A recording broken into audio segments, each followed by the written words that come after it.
Hi guys, welcome to my channel. First paneer எடுத்துக்கோங்க, 2 பன்னீர் எடுத்துக்கோங்க. பன்னீர் குட்டி குட்டியாக நறுக்கி வச்சுக்கோங்க. 2 தக்காளி எடுத்துக்கிட்டு அடுப்பை ஆன் பண்ணி 2 வடைச்சட்டி வச்சுட்டு எண்ணெயை ஊற்றிக்கோங்க.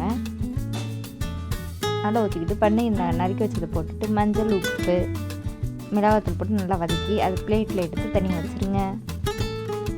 அடுத்தது அதே வடைச்சட்டியில் ஒரு வெங்காயம் ஒரு தக்காளி நறுக்கிட்டு ஒரு வரமிளகா போட்டு நல்லா வதக்கிக்கோங்க. வதக்கி அதை அரைக்க தான் போகிறோம், அதனால் வதக்கிக்கோங்க. நல்லா சட்னி வதக்கணும்னு எப்படி வச்சுக்கிங்க அந்த மாதிரி நல்லா வதக்கி வச்சுக்கோங்க.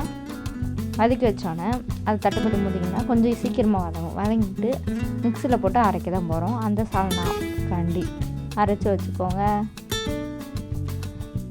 அரைச்சோன்னா திருப்பி வடைச்சட்டி எடுத்து வச்சுட்டு எண்ணெய் ஊற்றிட்டு 2 பட்டை, 2 ஏலக்காய், 2 கிராம் அதை போட்டுட்டு நல்லா பொரிய விடுங்க.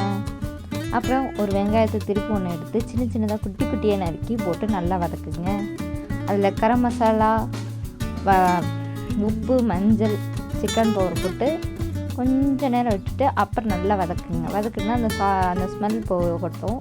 அது நான் அரைச்சி வச்ச சால்னாவை போட்டு நல்லா கிண்டிக்கோங்க. கிண்டிட்டு கொஞ்சம் தண்ணி எடுத்து ஊற்றிக்கோங்க. ரொம்ப கொலகொலன்னு இருக்கக்கூடாது. கொஞ்சம் ஊற்றிக்கிட்டு கொஞ்சம் நேரம் நல்லா கொதிக்க வச்சுக்கோங்க. பன்னீர் கிரேவி நறுக்கி வச்சதை போட்டு நல்லா கொதிக்க விடுங்க. பிளேட்டை வச்சு மூடி கொதிக்க வச்சிங்கன்னா 3 நிமிஷம் தான் வச்சு எடுத்திங்கன்னா பன்னீர் கிரேவி ரெடி.